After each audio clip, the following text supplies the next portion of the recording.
আচ্ছা এখন দেখো না এইটুকু ওই যে how to save A document ওখানে ক্লিক ফাইল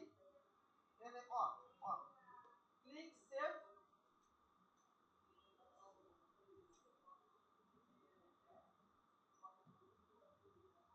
ফাইল এবং হচ্ছে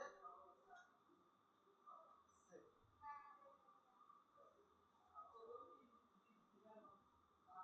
কিবোর্ড থেকে হলো কন্ট্রোল এস অথবা কি এই আইকনটা নাকি মনে থাকে তো এই আইকনটা উপরে একটু আইকনটা আছে এই আইকনটা হচ্ছে সেভ আইকন আর এটা লাল কালার করছি বলতো এটা ইম্পর্টেন্ট নাকি যে দেখাইলাম লোকেশন না মনে আছে না এটা ভেরি মাচ ইম্পর্টেন্ট লোকেশনটা খুব ইম্পর্টেন্ট যেটা বাম দিকে থাকবে এই যে এই যে এখন আসার পরে এই বাম দিকে যেটা আছে লোকেশন কেমন এটা ভুল না হয় সবাই কিন্তু এই ভুলটা হবে অনেকের হয় কিন্তু এই ভুলটা এটা ভুল কোনোভাবে হওয়া যাবে না এখানে কোথায় রাখবা সেখানে তুমি স্পেসিফাই করবা কোথায় রাখবে হবে ওই ফোল্ডারের মধ্যে রেখে তারপর হচ্ছে আমি ফাইল নেম দিব আর সেভে ক্লিক করব সেটা বলা হয়েছে যে select location type file name click save মাউসের ডান বাটন চেপে নিউ ফোল্ডার ফোল্ডারের মধ্যে নাম দিলাম মনে করো আনিকা রোল নম্বর দেবো অবশ্যই যদি ক্লাসে বলা হয়েছে পরীক্ষা বলা থাকে তুমি তোমার নামে সেভ করো তখন নাম দেবা সাথে রোল নম্বর দিবা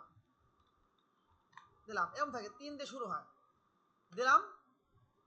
এরপর হচ্ছে নাম এটা আমার নাম এবং রোল নম্বর দিয়ে সেভ করলাম এরপরে এই ফোল্ডারের মধ্যে গিয়ে কোন কোন ফাইল আমি কাজ করব সেখানে এসে মাউসের ডান বাটন চেপে নিউ এমএস ওয়ার্ড মনে করো ওয়ার্ডের মধ্যে সিভি তৈরি করতে বলছি সিভি এটা হইল একটা আবার নিউ এক্সেল মাউসের ডান বাটন চেপে নিউতে যাবা এক্সেল ক্লিক করবা এখানে তুমি লিখবা হচ্ছে মনে করো স্যালারি শিট এন্টার দিলাম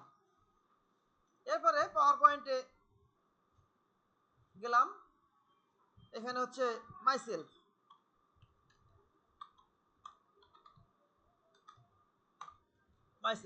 বাস এখন যদি টিচার দেখে এই ফোল্ডারটা যে এটা হলো আনিকার ফোল্ডার রোল নম্বরটা এই সে খাতার মধ্যে মার্কিং করবে এর মধ্যে এখানে গিয়া দেখবে যে সেই কাজগুলো করছে ঠিক আছে না এই হচ্ছে বিষয় এটা হলো আজকে কাজের সামারি তাহলে আজকে আমরা কি শিখলাম বলো এত কথা বলার পরে শিখলাম এইটুকু এটা আমাদের মার্কস ডিস্ট্রিবিউশন আমি দিয়ে দেবো ভিডিও করা হয়েছে এটা হলো সেভ করার প্রক্রিয়া কালকে শিখাবো সেভ অ্যাস আজকে বললাম না সেভ অ্যাসটা সেভ করার জন্য আমরা ফাইলে ক্লিক করে সেভ ক্লিক করতে পারি অথবা আইকনে ক্লিক করতে পারি অথবা কিবোর্ড থেকে